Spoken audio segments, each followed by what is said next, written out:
You think all's forgiven? I'm not looking for forgiveness, and I'm way past asking permission. Earth just lost your best defender, so we're here to fight. And if you want to stand in our way, we'll fight you too. What is the essence of Captain America? Freedom, liberty, truth? And if so, why is he so okay with killing humans?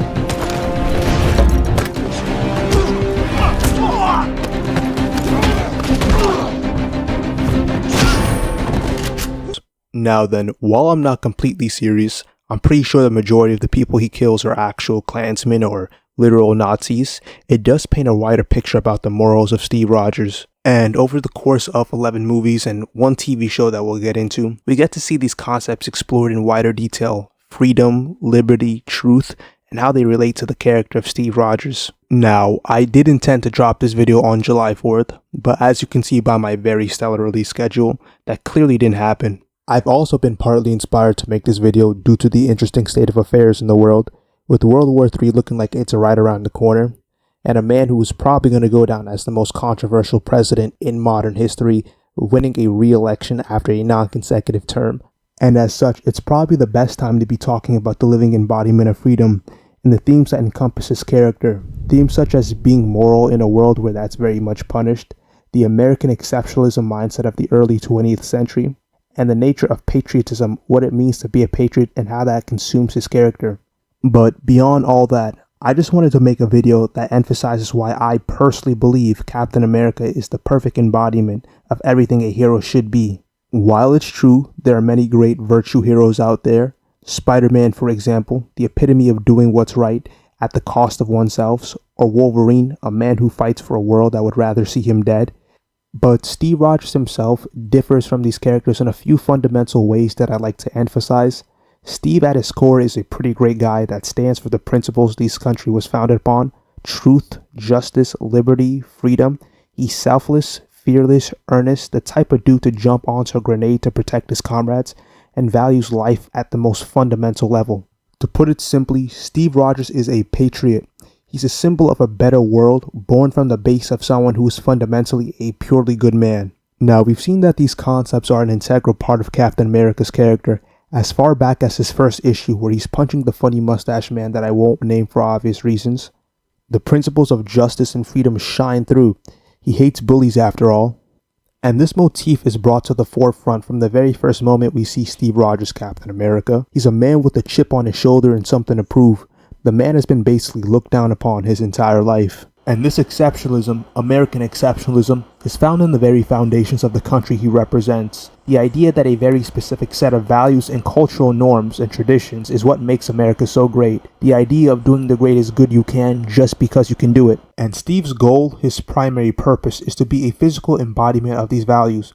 To tell truth in a world full of lies and deception. Shield agents, this is Steve Rogers. You've heard a lot about me over the last few days. Some of you were even ordered to hunt me down. But I think it's time you know the truth. SHIELD is not what we thought it was. To deliver justice to those who need it, and to uphold the values of liberty no matter the cost.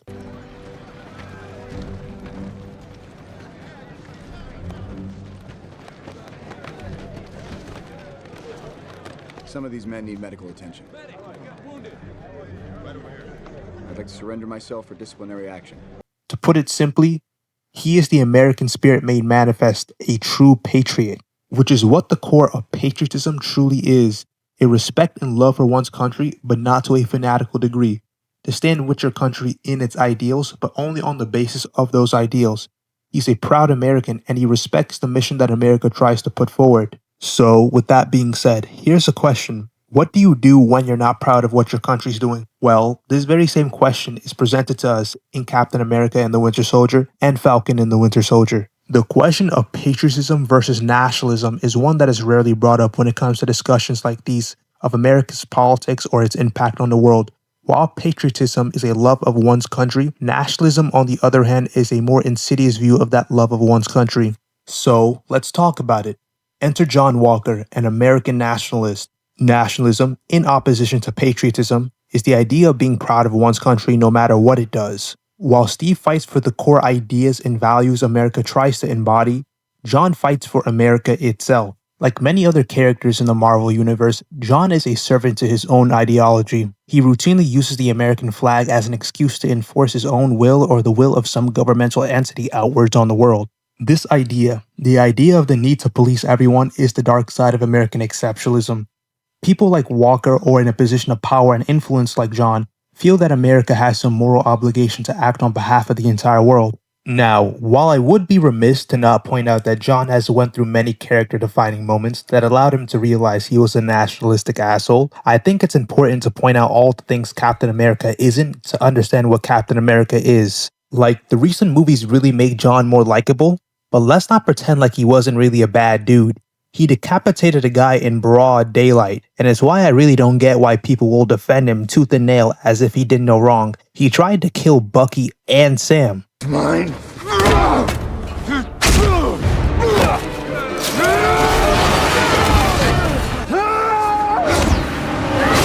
The idea that someone cares for their nation, but is willing to disagree with it if it's going down the wrong path. The dark side of America's culture of exceptionalism is that it leads to situations like the USA getting involved where it doesn't need to. Foreign policies that destabilize numerous Middle Eastern countries, for example, or why it seems in modern day every politician has the inability to shut up about Israel. And actually, bear with me for a second, but I want to draw attention from the main point of the video to bring a spotlight to this cool fan art of Captain America I saw by author Fujimoto, author of Chainsaw Man, that depicts this very same concept I'm talking about. Not to dwell on it considering we don't know much about this character and it's barely shown up, if at all, but to make a long story short, there are things called devils in this universe. Devils are manifestation of human fears. There's this character called the War Devil. The War Devil has many children, such as the Gun Devil, the Tank Devil. I think you're seeing a theme. And it's theorized that the America Devil, a country literally born out of war and that seemingly perpetuates war, is another one of its children, hypothetically. And it just looks cool. It looks like a two-way mix between the Batman Who Laughs and Captain America. But back on topic, Steve Rogers. He believes in the power of people, captured by the old American adage, "We want you." It's a callback to a simpler time when the country truly believed in the power of its people, declaring its values on the hearts of its individuals rather than policy. And that right there is the essence of what Captain America truly is. An individual not beholden to any entity or law, and it's why John can never fill in the role of Captain America. Steve is someone who's consistently fighting against authority. He's always asking questions no matter how uncomfortable or who they may get him in trouble with, and as this character trait of his consistently shows up in the many movies we see him appear in, such as the first Avengers, where he learns of the plans of S.H.I.E.L.D. to make a weapon out of the Tesseract and exposes them for their compromised leadership. And later, this leads into the events of the Winter Soldier and the disappearance of Bucky Barnes. Through these course of events, we end up learning that S.H.I.E.L.D. was corrupt all along. And this emphasizes the core of what's so great about Captain America. Steve stands on his principles of honor and integrity. Dangerously arrogant. This is the United Nations we're talking about. It's not the World Security Council. It's not S.H.I.E.L.D. It's not Hydra. No, but it's run by people with agendas, and agendas change. That's good. That's why I'm here. When I realized what my weapons were capable of in the wrong hands, I shut it down, stopped manufacturing. Tony, you chose to do that. If we sign this, we surrender our right to choose. What if this panel sends us somewhere we don't think we should go? What if there's somewhere we need to go and they don't let us? We may not be perfect, but the safest hands are still our own. And holds true to the core of his character as a purely good man. This is why you were chosen. Because a strong man who has known power all his life may lose respect for that power, but a weak man knows the value of strength and knows compassion. And this idea is no better explored than within the confines of civil war. The man is literally fighting against the government that he represents to help out a friend who's being played by forces out of his reach. This type of patriotism isn't tied to a flag or any national identity. It's solely found within the service of others. And that right there is what I believe is the ideal all people should strive for. Captain America's willingness to stand for what's right and not blindly fall into ideology is what really separates him from other heroes. He's loyal to the idea of America while not literally being loyal to America itself. This is the difference between a nationalist and a patriot. A lot of misinformed people think just because Captain America wears a lot of American iconography that he's meant to be a Homelander type character. A character who in some capacity is meant to be a take on America itself. And even though I don't believe John is a very good representation of America, and on a wider basis I don't believe Homelander is a very good character at all, I do understand where the misinformation comes from, and I believe that no comic issue emphasizes why this is the wrong place to predicate your belief on Captain America than Captain America issue 176. There's no big bad, no secret organization, no Hitler to punch, just a man and his internal thoughts. The comic centers around Captain America discussing his role in the world while also gathering the opinions of others along the way. And while I won't go over every little aspect of the comic, it's decently long, I do recommend reading it for yourself, and I will drop a quote from the book that best drives my point home. Lord knows the decision I make here tonight will certainly affect the world as much as it affects me. But I'm the one who has to be or to not be Captain America, the one who has to make him live or die. And I'm the one who's seen everything Captain America has fought for turn into a cynical sham. I've asked myself if Captain America must die and if I have the courage to carry out my verdict. The answer to both questions is yes. The comic is quite blunt in its meaning and it leaves no doubt for what it's trying to say. Captain America is demonstrating his discontent with what America has become and is mourning the America that it used to be. The previously mentioned principles of honor, truth, and integrity, the idea of being good in a black and white world. The first president, George Washington, once said, the idea of fighting against those who champion false salvation, those who claim that peace and order come through the oppression of others, and that security requires the removal of freedoms under the premise of fear. Now let's talk about Captain America, the current one, Sam Wilson. I've skimmed over him. Let's discuss his character in depth now. Okay, here's the frustrating part. We can't really discuss Sam's character without bringing up Steve. Sam's whole character is that he's living up to the legacy that Steve Rogers left behind, and why those may be impossible shoes to fill. Like, imagine this, your friend Steve Rogers, old and ready to retire, hands you his shield and legacy and tells you to continue the good fight. Keep in mind, this friend of yours is someone who was literally seen as worthy in the eyes of an actual god, and you're expected to fill in shoes that big.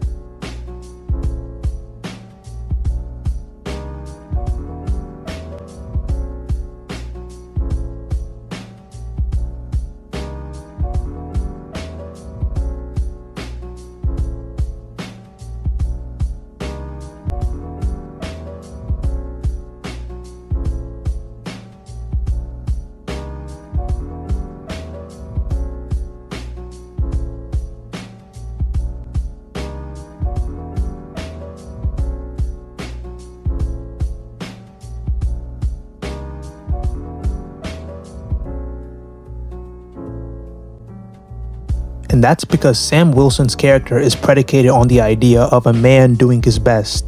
Sam's character is meant to embody the everyman. He's meant to be just like you and me, and prior to him getting his wings, he lived all things considered a pretty ordinary life. Whenever the moment arises and Sam has a chance to help out, he's always doing just that. As a man doing his best, he doesn't care about the obstacle or who he's fighting.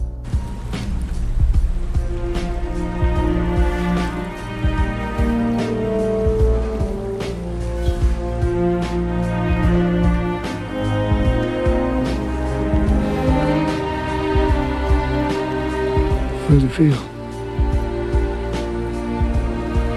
Like it's someone else's. It isn't.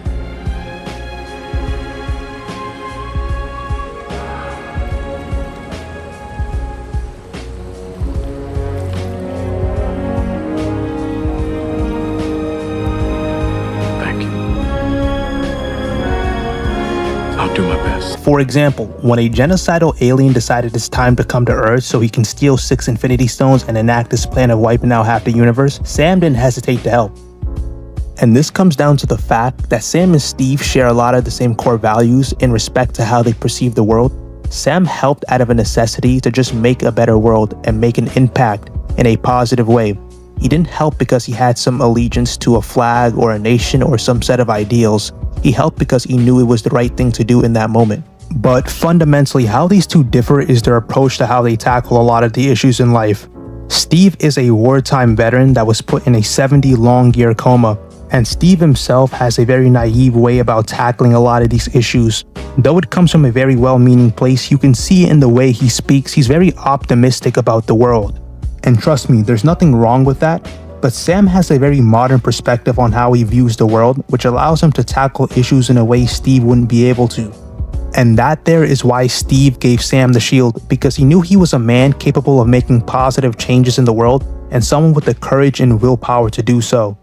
Now, to talk about Brave New World, I had some issues with Brave New World, but one thing I did love is that it showed Sam on the ground actually helping people of other nations. Now, I've said this before and I'll say it again, Captain America as a character isn't meant to represent the country of America simply because his name is Captain America. At a foundational level, Captain America is meant to be a purely good man doing good in the world simply because it's the right thing to do. Steve Rogers spent most of his time in his movie appearances as a fugitive on the run rather than an active superhero defending the country, simply because the country in question weren't doing things they were supposed to do. This quality of being able to stand up for what's right is something that Steve inherently saw in Sam, and is why he chose him over Bucky to be the next Captain America, because much like Steve, Sam is someone who can make a positive impact in the world, simply because he knows it's the right thing to do. Now lastly, to talk about John Walker's character, because I don't think I talked about it enough in part 1, I believe he's an impeccably written character and an accurate demonstration of a cautionary tale. He's quite tragic in many ways. He's a man presented with a title and gravitas beyond what he was yet prepared for, or if I'm gonna be honest, ever going to be prepared for, meant to hold the title of Captain America, a man previously seen as worthy in the eyes of numerous gods, and was told to hold himself up to such a standard. John is a textbook example of what happens when you give the perfect soldier the ultimate responsibility, which is honestly quite unfortunate. If you look at the way that John behaves when we first meet him in Falcon and the Winter Soldier, you can clearly see that he actually has a care for the country and holds the title of Captain America in great esteem. He wants to do good, but he himself is a fundamentally flawed individual. You see now, here's the thing about taking the Super Soldier Serum. It's an amplifier to whatever characteristics are already there. As explained within the first Captain America movie and later re-explained within the new Thunderbolts movie, the serum brings out any underlying characteristics. You shoot Steve Rogers up with it, you get Captain America. But if you give it to some person with an underlying issue of insecurity and a lack of control over their own emotions, you get a very dangerous individual. It's the equivalent of getting drunk and your drunk thoughts become your sober words. But this time, these words can be backed up by superhuman strength. And in John's case, the bad far outweighed the good.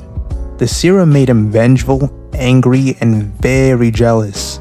And even though I do believe Bucky and Sam could have handled their relationship with him better, it doesn't negate the fact that these were core issues with John himself.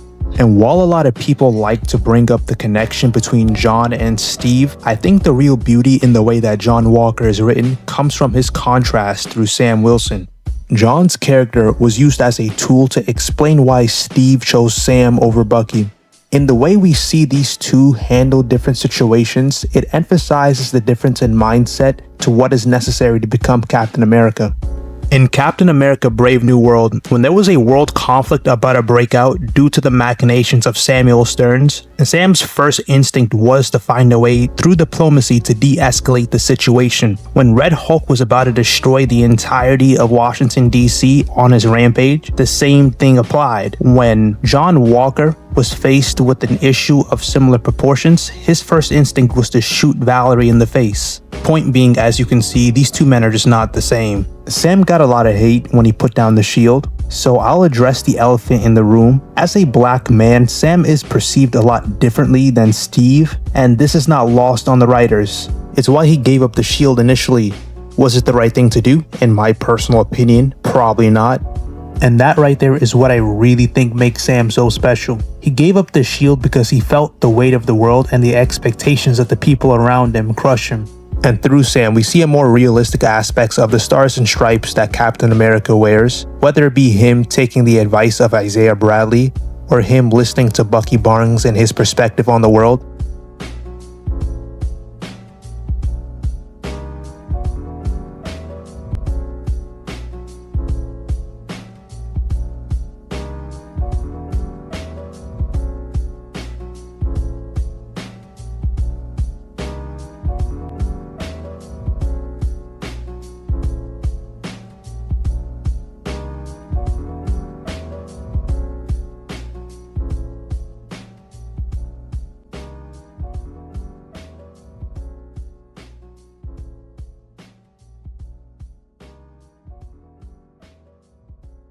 Now, to wrap it up, Captain America is meant to be a physical representation of a better tomorrow. His character is designed to be the physical manifestation of the American spirit, so much so that he will drop the American title if he deems it necessary.